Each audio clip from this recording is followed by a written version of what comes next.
علما سبحانك اللهم رب زدنی علما۔ حاضرین جمعہ، اسلامی بھائیوں، بزرگوں، نوجوان ساتھیوں، اسلامی ماؤں اور بہنوں، قرآن کریم سورہ بقرہ کی ایک آیت کا ایک ٹکڑا پڑھا گیا ہے۔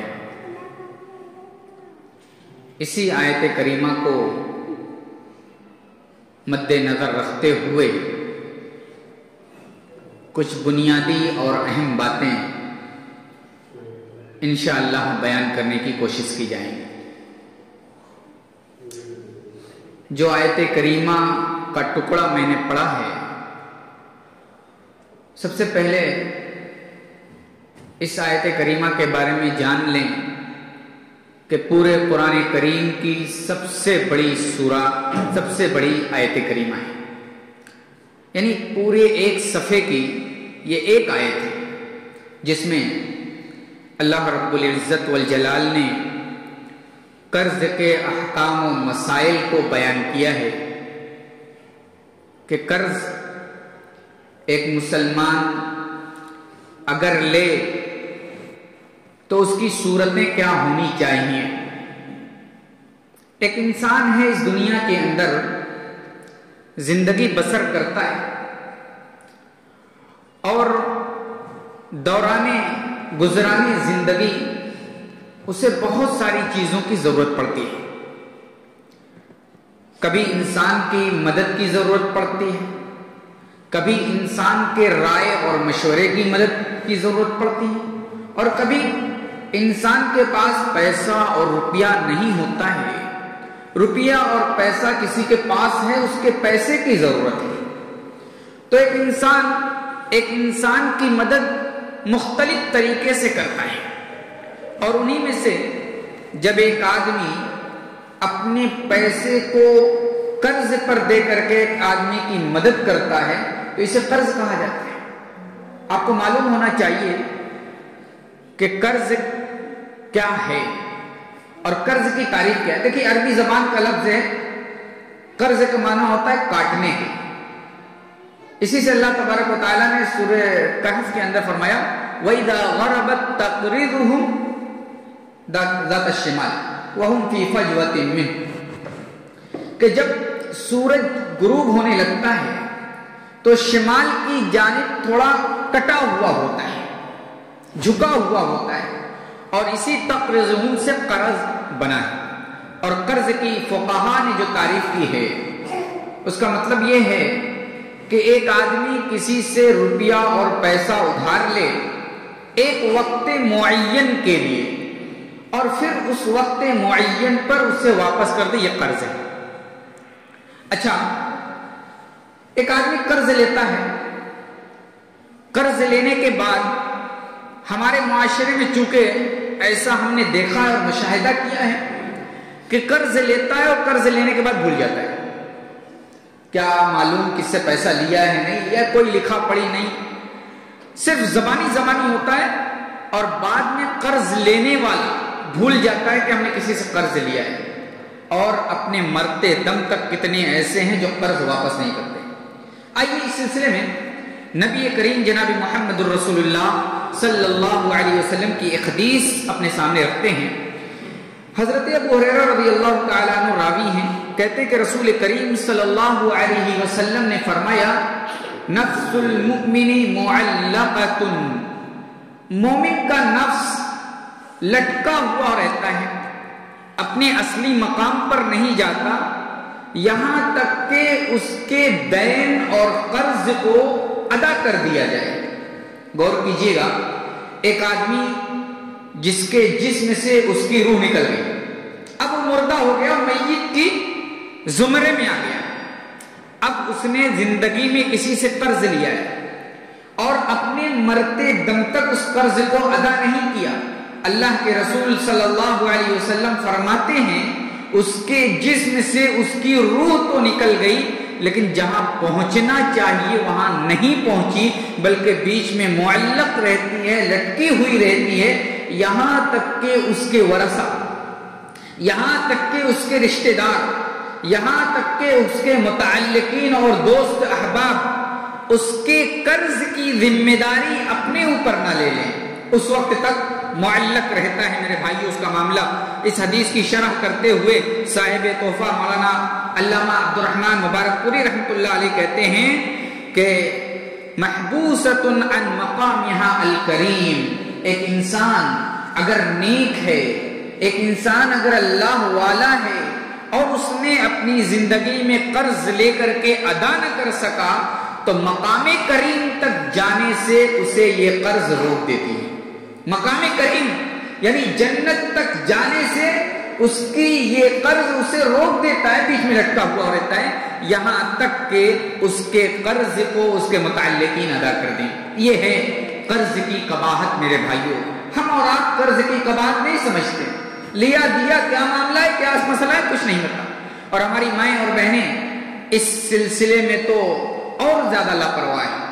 کسی سے قرض لے لیا، کہیں گئی کچھ سامان خریدنے کے لیے دکان سے ادھار لگا کر کے آئے، اب آنے کے بعد بھول گئی۔ عورتوں کی میں خاصیت بتاؤں، عورتیں سوچتی ہیں بہت چالاک اپنے آپ کو بنتی ہیں، عورتیں بہت چالاک بنتی ہیں، سوچتی ہیں دکاندار کو بیوقوف بنا کر کے کہیں کہ ہم بعد میں بھیج دیں گے، بعد میں لا کر کے پہنچا دیں گے۔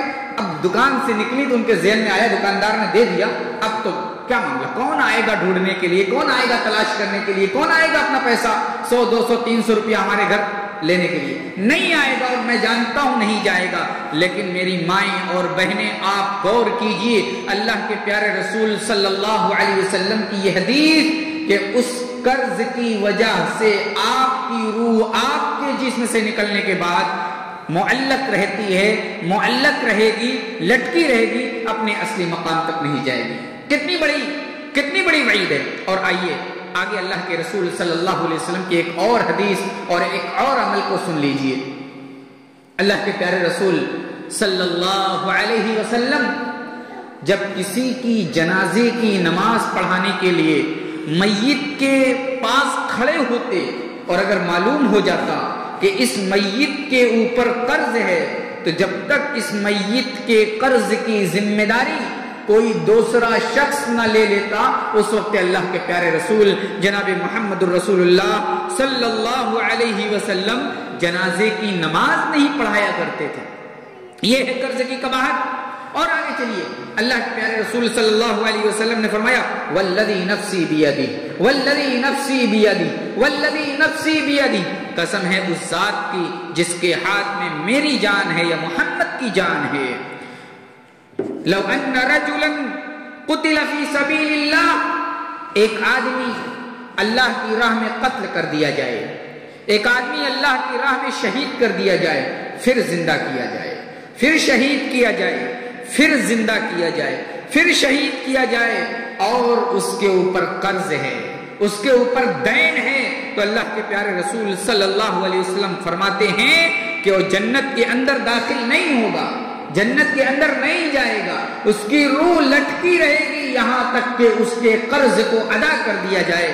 اللہ اکبر، کتنا بڑا جرم ہے اور کتنی بڑی کمی ہماری ہے کہ میرے بھائیوں ہم اور آپ اس قرض کو بہت ہلکا اور معمولی سمجھتے ہیں۔ ایک آدمی قتل کیا جا رہا ہے اللہ کی راہ میں، غور کیجئے، شہید کیا جا رہا ہے اللہ کے لیے، اس نے اپنی جان کو قربان کر دیا، لیکن اس کے اوپر قرض ہے تو اس قرض کی وجہ سے اس کی روح بیچ میں لٹکی رہے گی، اس کے اصلی مقام یا تو جنت ہے یا جہنم ہے، کہیں نہیں جائے گی، بیچ میں لٹکی رہے گی۔ میرے بھائیوں، میری مائیں اور بہنیں، آپ بھی غور کریں کہ اس طرح قرض لے کر کے بھولے نہیں، بلکہ قرض کی ادائیگی کی فکر ہونی چاہیے کہ ہم نے ایک روپیہ کسی سے قرض لیا ہے، ہمیں اس قرض کو ادا کرنا ہے۔ ایک پان ہم نے کسی دکان سے لیا، ایک چائے ہم نے کسی دکان سے ادھار لی ہے تو ہمیں اسے پہنچانا ہے، ورنہ اس کا بھی حساب و کتاب کل قیامت کے دن ہمیں دینا پڑے گا۔ حضرات، قرض لینا چاہیے کہ نہیں لینا چاہیے؟ اس سلسلے میں ہماری شریعت کیا کہتی ہے؟ سب سے پہلے میں یہ بتاؤں، قرض لینے کے متعلق کچھ احادیث سے معلوم ہوتا ہے کہ قرض لیا جا سکتا ہے۔ اللہ کے پیارے رسول صلی اللہ علیہ وسلم خود قرض لیا کرتے تھے۔ حضرت عبداللہ ابن ابی ربیعہ رضی اللہ تعالی عنہ کہتے ہیں کہ اللہ کے پیارے رسول صلی اللہ علیہ وسلم نے مجھ سے 40,000 روپیہ قرض لیا۔ فجاءہ مال، پھر اللہ کے رسول صلی اللہ علیہ وسلم کے پاس مال آ گیا۔ آپ صلی اللہ علیہ وسلم نے اس مال کو قرض جس نے قرض دیا تھا اسے ادا کر دیا۔ پھر اللہ کے رسول صلی اللہ علیہ وسلم نے اس حضرت عبداللہ ابن ابی ربیعہ کے بارے میں کہا، بارک اللہ لک فی اہلک و مالک انما جزاء السلف الحمدللہ والاداء۔ اللہ کے رسول صلی اللہ علیہ وسلم نے اس کے حق میں دعا کی جس نے آپ کو قرض دیا تھا، جس نے آپ کو قرض دیا تھا، اس قرض دینے والے کے حق میں، اس کے اہل و عیال کے حق میں دعا کی، اور پھر کہا انما جزاء السلف الحمدللہ والاداء۔ یہ دعا جو ہم نے دی ہے یہ قرض کا بدلہ ہے۔ صرف قرض کا بدلہ یہ نہیں کہ آپ نے 100 روپیہ ادھار لیا، 100 روپیہ دے دیا، یہ بدلہ ادا ہو گیا، نہیں۔ قرض کا بدلہ یہ بھی ہے کہ آپ کے وقت پر آپ کا فلاں بھائی زید، آپ کا فلاں بھائی بکر، آپ کا فلاں بھائی عمر آپ کی ضرورت پر کام آیا، آپ کو اس نے ادھار دیا، پھر آپ نے اس کو ادا کر دیا۔ آپ کا حق یہ ہے کہ آپ کہیں بارک اللہ لک، اللہ آپ کو برکت دے، اللہ آپ کے اہل و عیال میں برکت دے۔ پھر اللہ کے رسول صلی اللہ علیہ وسلم نے اس کے قرض کو ادا کر دیا۔ تو یہ ہے قرض کے بارے میں نبی اکرم صلی اللہ علیہ وسلم کی حدیث کہ قرض لیا جا سکتا ہے، قرض لینے میں کوئی کباط نہیں۔ ایک اور حدیث آپ اپنے سامنے رکھیے، حضرت کعب ابن مالک رضی اللہ تعالی عنہ بڑے پائے کے صحابی ہیں۔ یہ حضرت کعب ابن مالک رضی اللہ تعالی عنہ نے ایک مرتبہ ایک صحابی ابو حدردد رضی اللہ تعالی عنہ کو قرض دیا۔ اب دیکھیے یہ حدیث بالکل آج کے معاملے پر، بالکل آج ہمارا معاملہ جو ہے، ہمارا حال جو ہے بالکل اس پر فٹ ہو رہی ہے۔ حضرت کعب ابن مالک رضی اللہ تعالی عنہ نے اپنے ایک ساتھی کو حضرت ابو حدردد رضی اللہ تعالی عنہ کو قرض دیا۔ اب قرض کی میعاد اور مدت وقت متعین ختم ہو چکا ہے، قرض واپس نہیں ملا۔ حضرت کعب ابن مالک رضی اللہ تعالی عنہ کو مسجد نبوی میں حضرت کعب رضی اللہ تعالی عنہ کی ان سے ملاقات ہو گئی۔ حضرت کعب نے ان سے اپنا قرض مانگا تو دونوں میں تھوڑی آواز بلند ہو گئی، تھوڑی آواز اونچی ہو گئی۔ اللہ کے رسول صلی اللہ علیہ وسلم اپنے کمرے اور حجرے کے اندر تھے۔ اللہ کے رسول تشریف لے آئے اور اللہ کے رسول نے سارا ماجرا دیکھا، سارا ماجرا سنا۔ پھر اللہ کے رسول نے حضرت کعب سے کہا، اے کعب اپنے قرض کا آدھا حصہ اس کے لیے معاف کر دو۔ اللہ کے رسول کی یہ بات انہوں نے سنی اور سننے کے بعد کہا، جاؤ میرے بھائی، میں نے تمہارا آدھا حصہ معاف کر دیا۔ اب اللہ کے رسول نے پھر اس صحابی سے کہا جنہوں نے قرض لیا تھا، ان سے کہا اٹھیے اور جائیے آدھا قرض انہیں دے دیجیے۔ اس سے معلوم ہوا کہ قرض لیا جا سکتا ہے، قرض لینے میں کوئی قباحت نہیں ہے۔ لیکن ایک طرف تو یہ حدیث ہے، دوسری طرف کچھ احادیث سے یہ پتہ چلتا ہے کہ قرض نہیں لینا چاہیے۔ آئیے اس حدیث کو بھی میں پڑھ دوں، پھر جو مسئلہ واضح ہوگا انشاءاللہ اسے بیان کیا جائے۔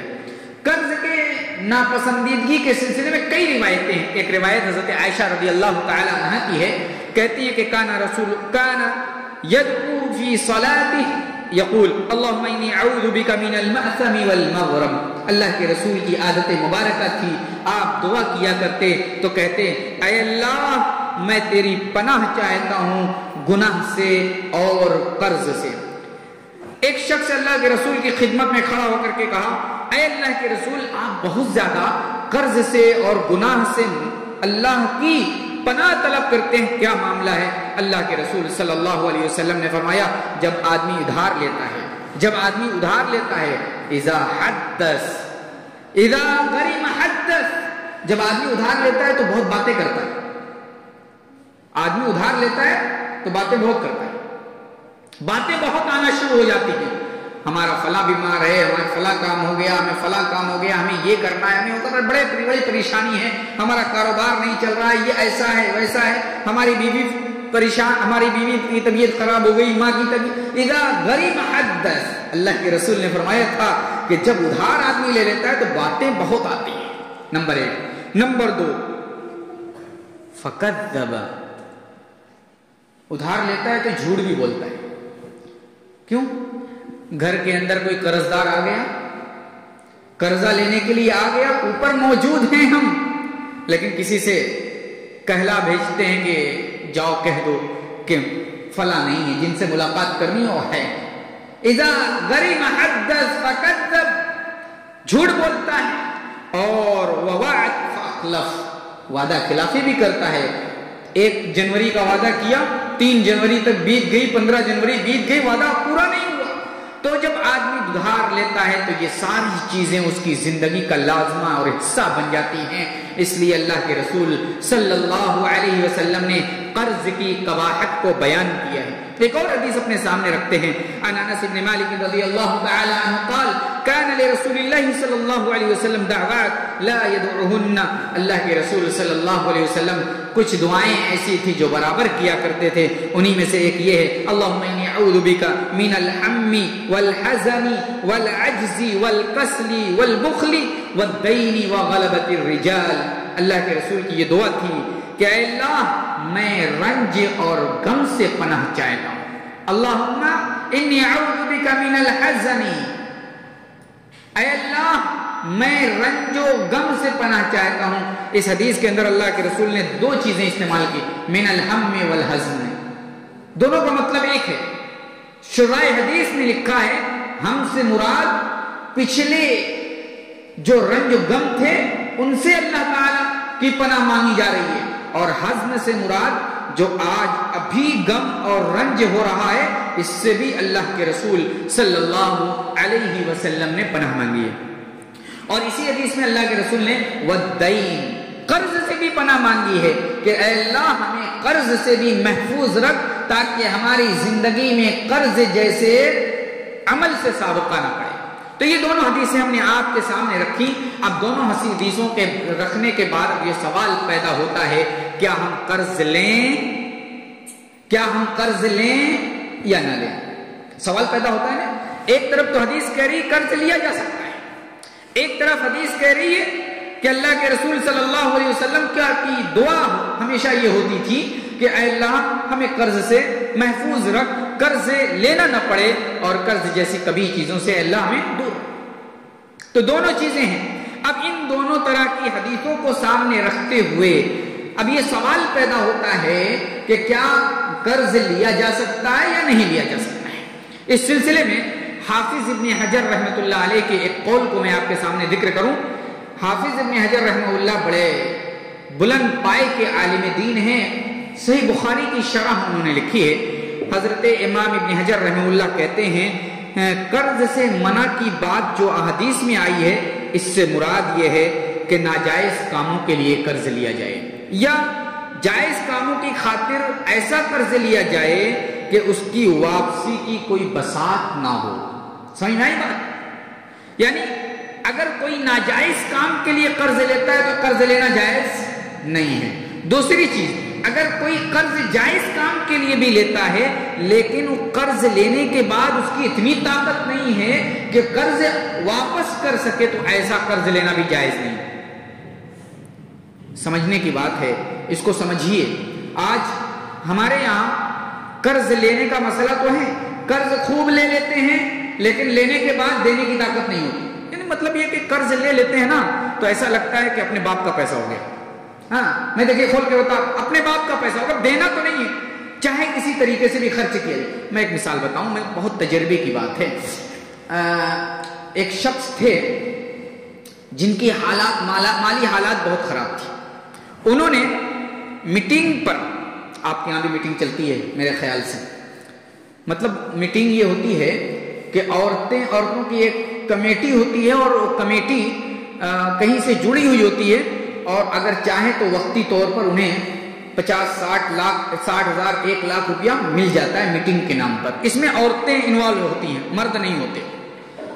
تو ایک شخص تھے جن کی مالی حالات بہت اچھی نہیں تھی, لیکن انہوں نے میٹنگ پر کئی میٹنگ اٹھا رکھی تھی. کوئی 50,000 کی تھی, کوئی 60,000 کی تھی, کوئی 75,000 کی تھی, کوئی کچھ ہزار کی تھی. میں بتاؤں, انہوں نے لیا, ان کو ایسا لگتا تھا کہ ان کے باپ کا پیسہ ہو گیا, وہ دینا تو ہے نہیں. جب میٹنگ والے ان کے گھر آ کر کے دھرنا دے دیے, جب میٹنگ والے ان کے گھر آ کر کے احتجاج کر دیے, تو پھر کیا بچا؟ عزت گئی, ساری جگہ عزت نیلام ہوئی, خاندان رشتہ دار سب جگہ وہ بے عزت ہوئے, اور ساتھ ہی ساتھ آج بے گھر ہیں. ساتھ ہی ساتھ ان کے گھر کو نیلام کیا گیا, ان کے گھر کو بیچا گیا, اور بیچ کر کے ان کی میٹنگ کے پیسے کو دیا گیا. یہ ہے میرے بھائیوں, ایسا لگتا ہے کہ ہم بھی قرض لے کر کے بد سمجھتے ہیں کہ ہمارے باپ کا پیسہ ہے, واپس نہیں کرنا ہے. واپس کرنا ہے تو قرض لیجئے. یہی مطلب ہے میرے بھائیوں وہ حدیث کا جس کے اندر منع کیا گیا ہے, اور وہ حدیث کا جس کے اندر اجازت ہے. اجازت ہے آپ لیجئے, لیکن نیت دینے کی ہو. اجازت ہے آپ لیجئے, لیکن حلال کام کے لیے لیجئے. نیت دینے کی نہیں ہے یا حرام کام کے لیے, تو شریعت اسلامیہ اس قرض سے منع کرتی ہے میرے بھائیوں. اسی طریقے سے قرض لینے کے کچھ شرائط ہیں. قرض لینے کے کچھ شرائط ہیں. پہلی شرط یہ ہے کہ قرض لینے کا معقول اور جائز سبب. بغیر سبب کے, بغیر جائز اور معقول سبب کے قرض نہیں لینا ہے. آپ یہ نہ سمجھیں کہ فلاں کے بعد بڑا پیسہ ہے, ہم جا کر کے اپنی مجبوری بیان کر کے اس سے قرض لے لیں.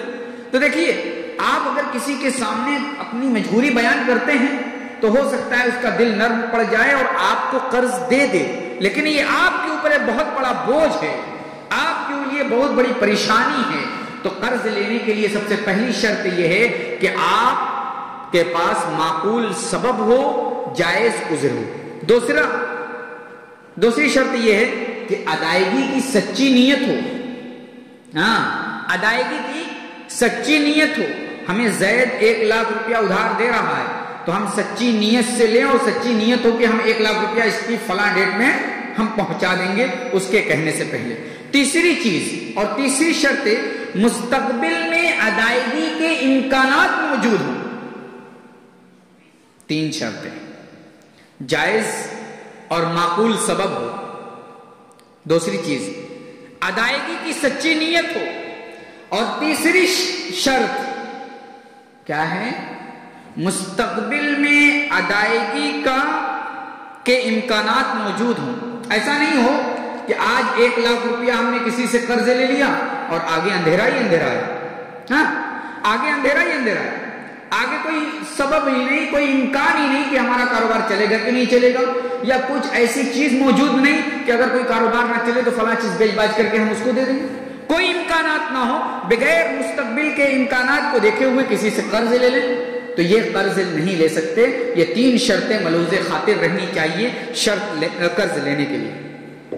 اچھا, اگر کسی نے قرض لے لیا, اب اس کے پاس قرض ادا کرنے کی طاقت نہیں ہے, تو جس نے قرض دیا ہے اسے چاہیے کہ وقت معین پہنچنے کے بعد ہی اس کو تنگ نہ کرنا شروع کر دے, بلکہ اس کی تھوڑی مہلت دے, اس کو تھوڑا پیار سے مانگے اس سے, اور مہلت دے. اس لیے کہ مہلت اگر دے گا تو اللہ کے رسول صلی اللہ علیہ وسلم کی مختلف احادیث ہیں کہ اس کے لیے بڑے ثواب ہیں, اس کو جنت ملے گی, اسے اللہ تعالیٰ اپنے عرش کا سایہ عطا فرمائے گا, اور اس قرض لینے کے سلسلے میں ڈھیل دینے کی وجہ سے اللہ تبارک و تعالیٰ اس کے گناہوں کو معاف فرما دے گا, اس کے گناہوں کو معاف فرما دے گا, دعا قبول کی جائے گی, اور روز محشر میں اللہ تبارک و تعالیٰ مصیبتوں سے نجات عطا فرمائے گا. اچھا, کبھی کبھی ہم مسلمانوں میں ہم نے دیکھا ہے, مسلمان میں چونکہ سود اور بیاج اب معمولی چیز ہو گئی ہے, جس کے پاس جتنا پیسہ ہے اس سے زیادہ کمانے کی اور اس سے زیادہ حاصل کرنے کی کوشش کرتا ہے. اور بتاؤں, اگر جائز طریقہ ہے تو بہت اچھا, اللہ تعالیٰ آپ کو خوب برکتوں سے نوازے. لیکن کچھ ایسے افراد کو بھی ہم نے دیکھا ہے, پیسے کی اتنی ہوس, پیسے کی اتنی لالچ کہ اس لالچ میں حرام اور حلال کی تمیز نہیں کرتے. ہم نے میں کسی غیر مسلم کی بات نہیں کر رہا ہوں, میں اپنے مسلمان بھائی کی بات کر رہا ہوں. اور مشاہدے میں ہے کہ کسی کو قرض دیتے ہیں تو مسلمان بھائی اس قرض پر بڑھا کر کے لیتے ہیں, اور یہ جو 100 روپیہ قرض دیا اور 100 روپے پر 10 روپیہ بڑھا کر کے لیا, یہی سود اور بیاج ہے. اور میں بھی ایک تجربے کی اور مشاہدے کی بات بتاؤں. ایک تھے صاحب جنہوں نے کسی کو 7 لاکھ روپیہ ادھار دیا. 7 لاکھ روپیہ 1 سال یا 6 مہینے کی مدت کے لیے ادھار دیا, لیکن اس شرط پر دیا کہ جب تم 7 لاکھ دو گے نا تو 50,000 الگ سے سائڈ سے دے دینا. اور یہ 50,000 جو تھا, یہ سائڈ میں کیا تھا؟ حلال تھا. یہ کیا تھا؟ اس کے لیے جائز تھا؟ یہ حرام تھا. اللہ تبارک و تعالیٰ نے فرمایا یمحق اللہ الربا ویربی الصدقات. یہ جو 50,000 روپیہ اس نے زائد لیا, یہ پورے مال کو اس نے شک کے دائرے میں ڈال دیا کہ اب پتہ نہیں 50,000 روپیہ اس میں داخل ہو کر کے سارا مال شک کے دائرے میں ہو گیا. تو یہی اضافی چیز یہ سود ہے اور بیاج ہے, اور مسلمان اس سے نہیں بچ رہا ہے, اس لیے پریشان حال ہے. اور یہی ایک چیز اور بتاؤں, دیکھیے اگر کسی نے 100 روپیہ ادھار لیا اور اس نے شرط نہیں لگائی کہ 110 دینا ہے, اور قرض دینے والا جس نے قرض لیا ہے واپس کرنے والا اگر اس نے 110 روپیہ اپنی خوشی سے دے دیا تو یہ اس کے لیے جائز اور حلال ہے. اللہ کے پیارے رسول صلی اللہ علیہ وسلم جب کسی کے قرض کو واپس کیا کرتے تھے تو کچھ بڑھا کر کے دیا کرتے تھے. یہ بڑھانا یہ قرض لینے والے کی خوشی ہے, اور قرض دینے والا اگر اپنی خوشی سے بڑھائے اور شرط لگائے تو حرام, اور اگر قرض دینے والا اپنی خوشی سے دے تو یہ حلال ہے. ان دونوں کا فرق سمجھیے. اسی طریقے سے میرے بھائیو, آج کل قرض کی شکل میں کریڈٹ کارڈ, لون اور میٹنگ کا جیسا کہ میں نے تذکرہ کیا, یہ ساری چیزیں آج ہمارے درمیان. ہم اور آپ بزنس کرتے ہیں, بزنس میں کتنوں نے کریڈٹ کارڈ پر پیسے بینک سے لیے ہیں, تو کریڈٹ کارڈ پر آپ پیسے لے رہے ہیں, لیکن کریڈٹ کارڈ پر آپ کو کتنا % بیاج دینا پڑ رہا ہے یہ آپ کو معلوم ہے. کوئی بینک کچھ دیتی ہے, کوئی بینک کچھ دیتی ہے, کوئی بینک کچھ دیتی ہے. تو کریڈٹ کارڈ پر آپ لے کر کے کاروبار کر رہے ہیں, لیکن اس کریڈٹ کارڈ سے جو پیسے آپ نے بینک سے لیے ہے, بینک سے جو پیسے لیے اس پر جو بیاج لگ رہا ہے یہ آپ کے لیے حرام ہے. لہذا کریڈٹ کارڈ سے بھی ہم اور آپ کو بچنا چاہیے. جتنی چادر ہو اتنا پیر پھیلائیے, جتنا آپ کے پاس طاقت ہو اتنا لمبا چوڑا کاروبار کیجیے. بہت زیادہ ہوس کی ضرورت نہیں ہے, اس لیے کہ بہت زیادہ ہوس میں جائیں گے, لالچ میں جائیں گے تو آپ حرام میں پیر اور قدم رکھ لیں گے. اور اللہ کے رسول صلی اللہ علیہ وسلم نے فرمایا الحلال بین والحرام بین. حرام واضح ہے اور حلال واضح ہے, اور جو شک شبے کی چیز ہے ان سے بھی بچنے کی تاکید کی ہے.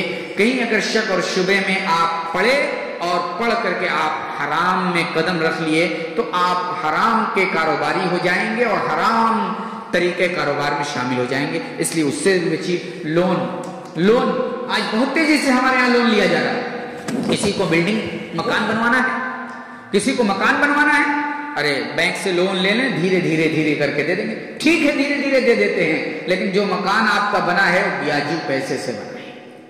میٹنگ یہ بیاجو پیسہ ہے. کریڈٹ کارڈ پر آپ کر رہے ہیں بھی بیاج ہے. اسی لیے میرے بھائیوں قرض لے کر کے آپ کسی مسلمان سے قرض لیجئے اور ان تینوں شرطوں کو ملحوظ خاطر رکھ کر کے لیجئے تو ٹھیک ہے, لیکن بیاج پر.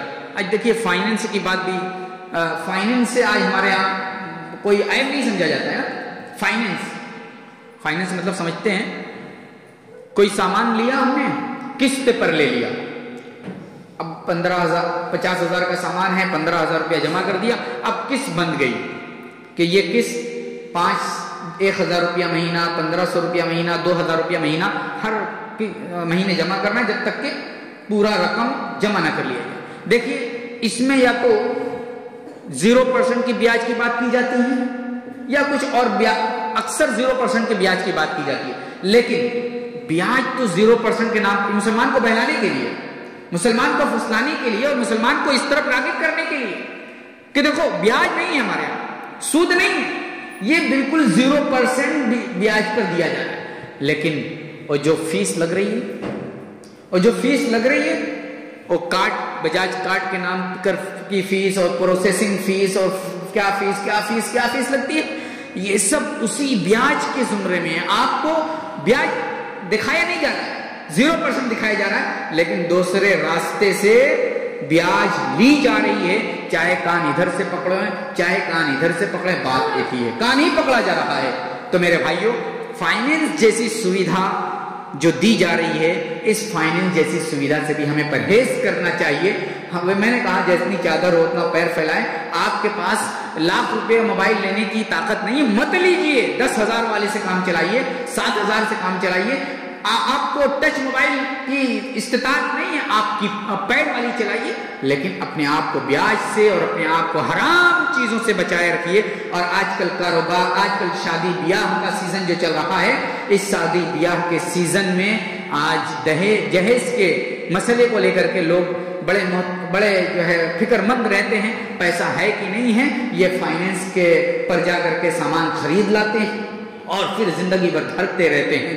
دیکھیے، آپ کی عزت تو بچ جاتی ہے، لیکن آپ جو اللہ کی نظر میں مقبوض ٹھہرتے ہیں، اللہ کی نظر میں آپ کی وقت نہیں رہتی، تو پھر آپ کی دنیا میں وقت رہ کر کے کیا فائدہ۔ تو میرے بھائیوں، ان چیزوں سے بچیے۔ اور پہلی چیز جو موضوع ہمارا ہے، قرض۔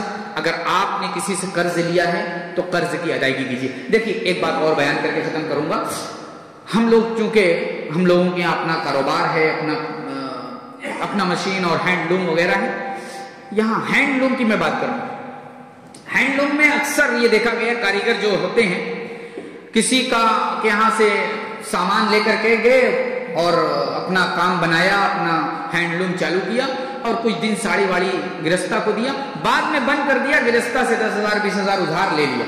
اب جب کام بند ہوتا ہے، جب کام کا بند ہوتا ہے، یعنی گرستہ اور کاریگر کے درمیان اب کام نہیں ہونے والا ہے، تو اس 20,000 کا کوئی حساب نہیں ہوتا ہے۔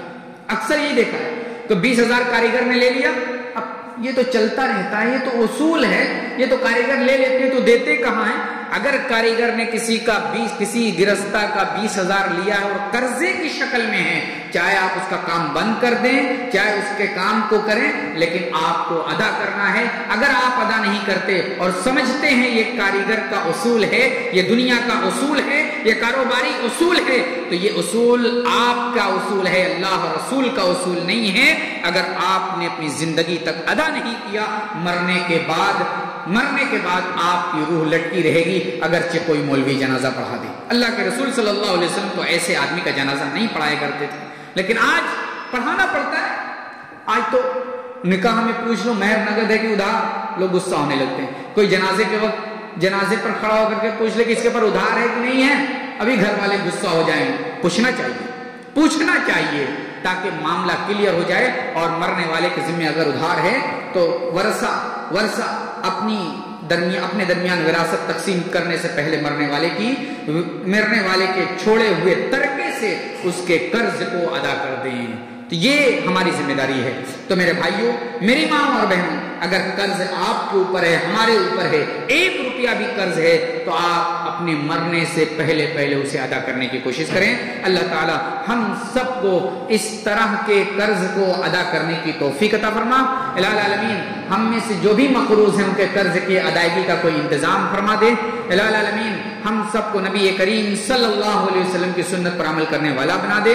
الہ العالمین جب تک زندہ رکھ، اسلام پر زندہ رکھ، خاتمہ ہو ایمان پر ہو۔ اقول قولی ھذا واستغفر اللہ لی ولکم ولسائر المسلمین وما علینا الا البلاغ المبین۔ الحمد للہ رب العالمین والصلاة والسلام علی سید الانبیاء والمرسلین وعلی آلہ وصحبہ اجمعین، اما بعد۔ اعوذ باللہ من الشیطان الرجیم، بسم اللہ الرحمن الرحیم۔ ان اللہ وملائکتہ یصلون علی النبی یا ایہا الذین آمنوا صلوا علیہ وسلموا تسلیما۔ اللہم صل علی محمد وعلی آل محمد کما صلیت علی ابراہیم وعلی آل ابراہیم انک حمید مجید۔ اللہم بارک علی محمد وعلی آل محمد کما بارکت علی ابراہیم وعلی آل ابراہیم انک حمید مجید۔ سبحان ربک رب العزة عما یصفون وسلام علی المرسلین والحمد للہ رب العالمین۔